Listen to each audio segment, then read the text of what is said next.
Many years ago, when I first tested the Nissan X-Trail, it was quite an interesting car, but with an engine that didn't quite get there, I felt.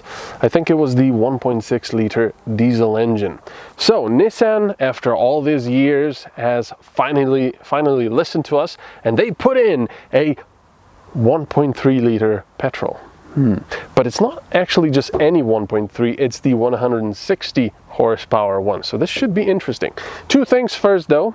First one is this color. I really like this color. It's a metallic orange, brownish. I think it looks fantastic. And the other thing is inside here, where the car has this nice leather package, and I really think it makes the car fantastic inside.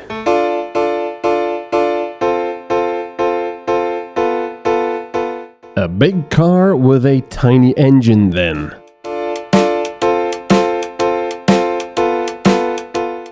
You can only get the 1.3 liter in the X-Trail with the dual clutch automatic.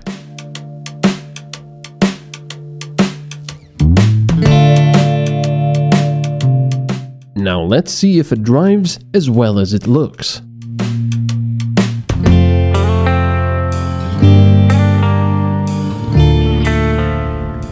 Several times now I've been reading, I always read the comments on our videos, and several times I've spotted people, especially when we tested cars with really small engines like 1 liter, 3-cylinder engines, how they were sort of scoffing at the idea. And I don't blame you at all, because I've been doing the same thing a lot of the times. Some of the 3-cylinders, 1 liter engines are fine, they're quite good. But sometimes I just think, come on, really? Just give me 4 cylinders, please. Do we really have to, tighten our belts this much? So, when I first tested the Nissan X-Trail, I think it had the 1.6 liter diesel engine. And then, it just wasn't enough. It wasn't enough torque, it wasn't enough power, it felt a bit sluggish. Oh, I'll have to turn around here. And then later on they realized that, or maybe they watched our videos and said, okay, maybe we should put in a more powerful engine. So they put in the 2 liter diesel. And now they went back and put in a 1.3 liter petrol, thankfully with 4 cylinders. And if this was the first time I tested this 160 horsepower 1.3, I would probably be thinking, really? Is that enough? But because I have already tested this engine before, in the Renault Captur, for example, I know that it's pretty excellent.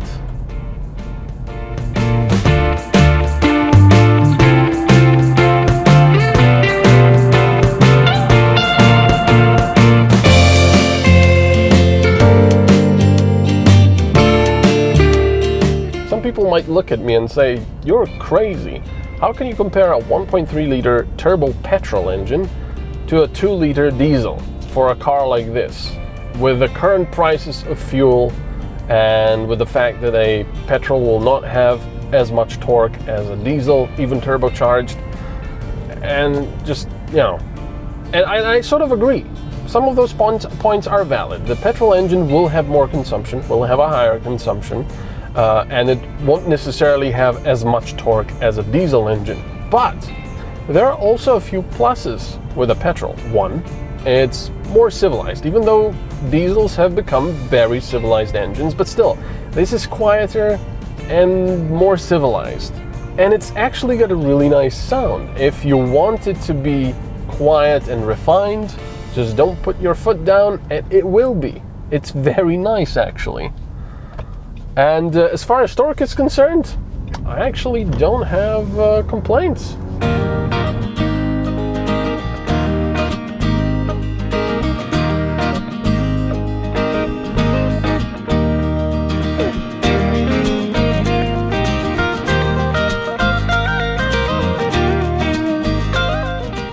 Mated to this engine is a 7-speed dual clutch automatic gearbox. And it's got pluses and minuses. Fortunately, more pluses than it has minuses. One, it's practical. I mean, just like any automatic. If you're too lazy or there's too much traffic, stop and go traffic, an automatic transmission is just very, very practical and very nice to have. As far as actual changing of the gears goes, it's pretty smooth. Once you're driving, upshifts and downshifts are almost imperceptible. Yes, you do feel them a little bit, but it's nothing to write home about or complain. It's perfectly fine. I'm happy with it. Where it does have a little bit of a minus is if you're at a standstill or in very slow traffic. It can be a little bit too aggressive with the clutch at those times, especially when you're at a standstill and you put your foot down, not hard, just normally, and sometimes it's gonna judder because, whoa, we're going. Let's dump the clutch. But otherwise, this is good. And because with this dual clutch transmission and with this engine, for some reason, the combination of those, when you have about half throttle and it changes gears at about 3,000-ish, let's say, it's got a really, really nice, almost sporty sound to it, especially when it changes. It almost reminds me a little bit of the Clio RS. I don't know why, but it's nice. I like it.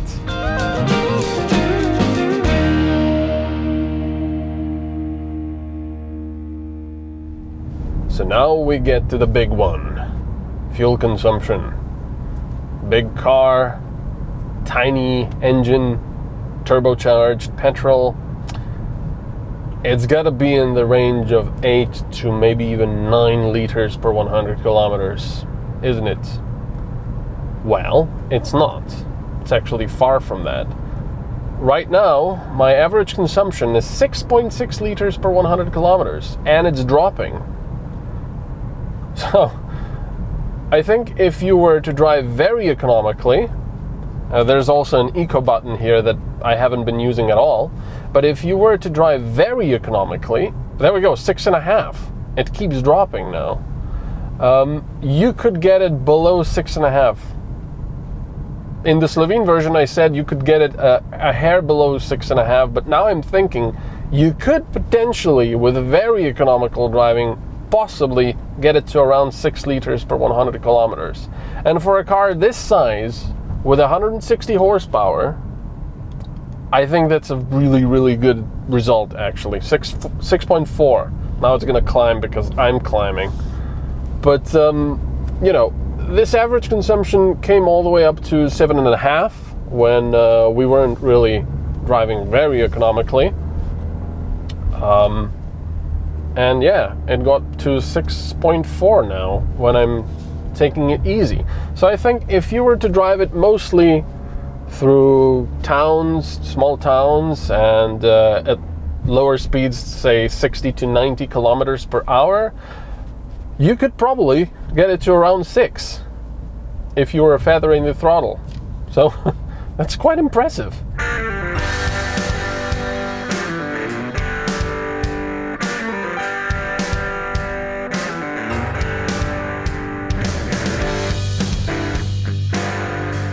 So now comes the final and most important answer to that question. Is this engine enough? Should you buy it? Well, I think I'll let the engine answer this one.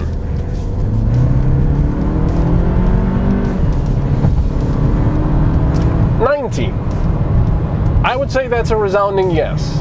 Not just because of the acceleration, but because this engine is brilliant. In my opinion, it's civilized, it's quiet when you want it to be. It's actually really not that hungry for fuel, even in a car like this. It's got plenty of power, plenty of torque. It sounds good when you put your throttle down. It's brilliant. I really implore you, if you're looking at an X-Trail, to go and test drive one with this engine, and then probably buy this one.